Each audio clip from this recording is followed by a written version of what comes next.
Volts. Travis means a lot to Tom and I. We have known Travis for many years, and he is literally part of our family. So without further ado, if we could have Travis come on out to present the...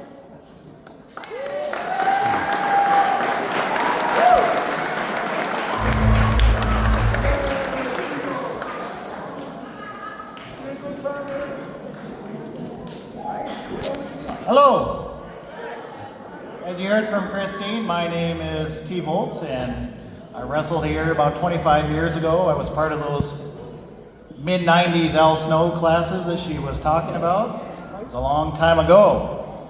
But I want to talk about our next inductee, who I first met in a wrestling ring not too far north of Lima here in the 1990s. He was my opponent in that match, and I knew nothing of him at the time beyond a reputation that called him the king of the nighttime world.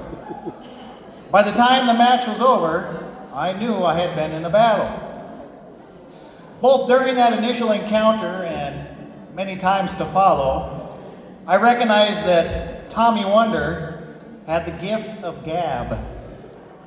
Not your stereotypical athlete, Tommy blended his unique style in the wrestling moves with undeniable charisma.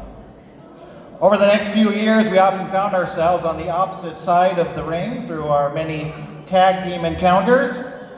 And while his team always seemed to find their way to the pay window, I was happy to report that my partner, not me, was the one who often suffered Tommy's team's finisher, the Vegematic.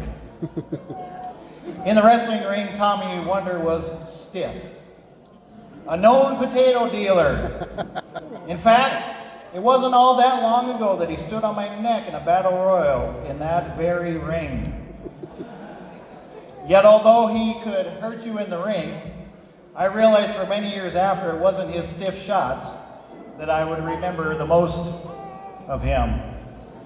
Despite us living in different parts of the world and from different backgrounds, what started as an in-ring rivalry eventually turned into an unbelievable friendship.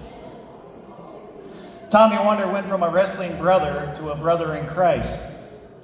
A man's man who would give you the shirt off his back, even though it would probably be fluorescent pink, or as he'd say, a peacocking shirt. If you knew Tommy's story, you'd think he probably had no business entering the pro wrestling world, but he did. God took this lover of pro wrestling, like many of you, and gave him a heart that would not be denied. Someone who faced and beat the odds in becoming a professional wrestler and got the chance to live a childhood dream. There's not many people in this world that can say they made it to the ring, and even fewer who took a childhood dream and made it a reality. Friends, I find myself putting him over yet again. I give you the king of the nighttime world and my friend, Tommy Wonder.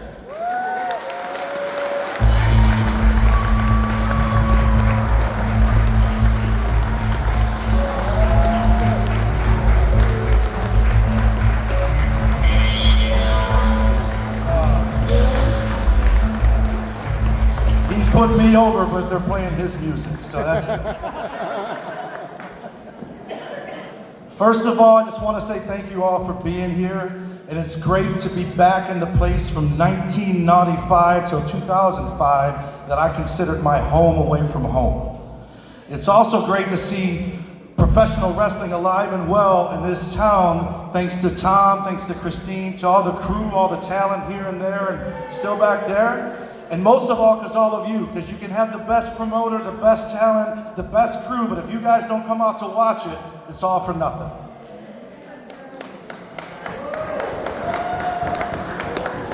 When I was a kid growing up, I was the class clown. All I wanted was attention. Look at me. There's probably some psychological reasons I had that, but I digress. One day, me and my teacher were capping on each other. I was happy she was willing to do it, not knowing until the end she always knew she was going to come out on top. She had a poster on the wall of a clown that was standing like this, and it said the difference between the clown and you is the clown gets paid. So for the rest of the class, I had to stand on the cabinet by that poster like this while all my classmates laughed at me. I noticed when I was up there that all my friends who usually hung around with me were hanging out with this girl named Cherie. And I didn't find out till later on that day it's because she brought a wrestling magazine to school. So when I got home, I told my mom, and I knew nothing about wrestling, that I needed 2 wrestling magazines. And she gave me the money. I went to the store, I bought 2 of them. I came to school the next day, I threw them on the table. I was once again the center of attention. That week, my stepdad and his friend happened to be watching professional wrestling, and I walked in, and on that night, Andre the Giant was getting his hair cut on national television. I sat down and watched it and became a fan ever since.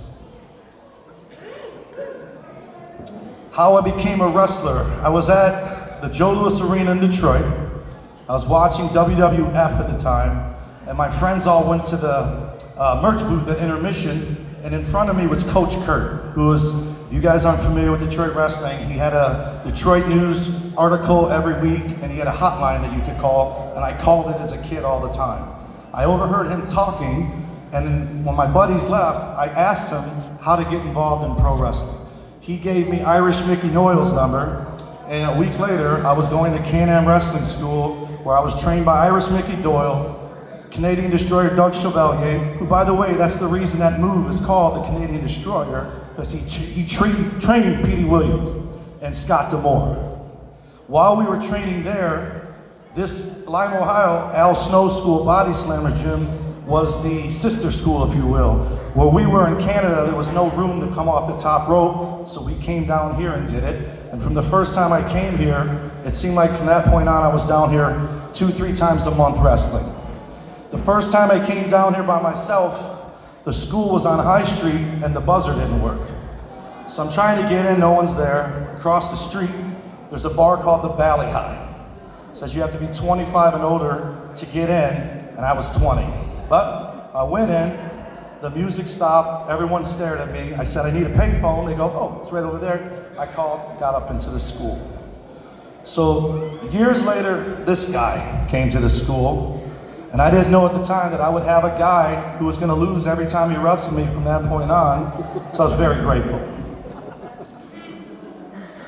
And then there's this guy, Craig. Where's Craig? This guy right here. I was a bad guy in Lima, Ohio. And one day I come out to wrestle, and there's this scattering of fans over there cheered me the whole night. I didn't know what was going on. I told them to shut up, they still cheered me. The next month, they're over there, and they're over here.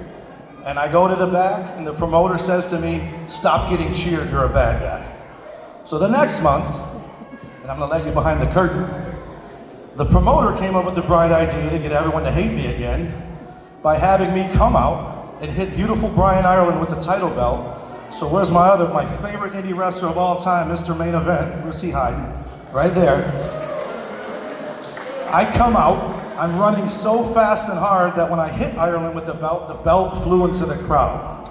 The next thing I hear is the entire place cheer. And I go, oh, this isn't good. Then I put Mr. Main Event on top of Ireland. He won the title, and they cheered again. And by the way, Brian Ireland was the most popular guy on the roster. From that point on in Lima, Ohio, I was a good guy. And believe it or not, as hard as I thought it was gonna be, and obviously you guys weren't around when my old self was down there wrestling in the 90s, Lima, Ohio made it very, very easy to be a good guy. This has always been my favorite town to wrestle. I'm grateful for all you guys here. And when I got the call to ask me if I wanted to be inducted, the answer was yes, and my first choice to induct me was this guy right here. And what you guys don't know is, that was a very hard ask. He lives in North Dakota, he has a family, and yet, here he is, he flew to Detroit, we drove down together, and here he is. And he mentioned, I've always had faith. I've always had faith, but I was never what you would call, I was not the church-going kind. And this guy about 8 years ago, when I was really down and out mentally, suggested I read a men's daily devotional that is geared towards men.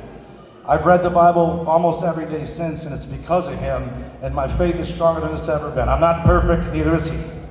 But if it wasn't for this guy, there's a lot of things in my life that wouldn't happen outside of wrestling. So as grateful as I am for him in wrestling, this guy's more than a friend, he's a brother, I love him, and this wouldn't be the same without him. So thank you, thank War Wrestling, and thank you, Travis.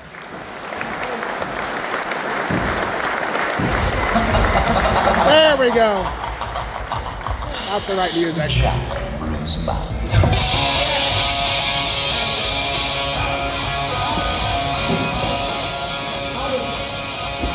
You forgot the gimmick.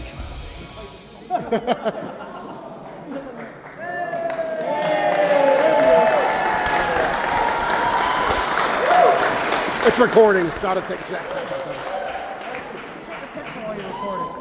What's that? I know.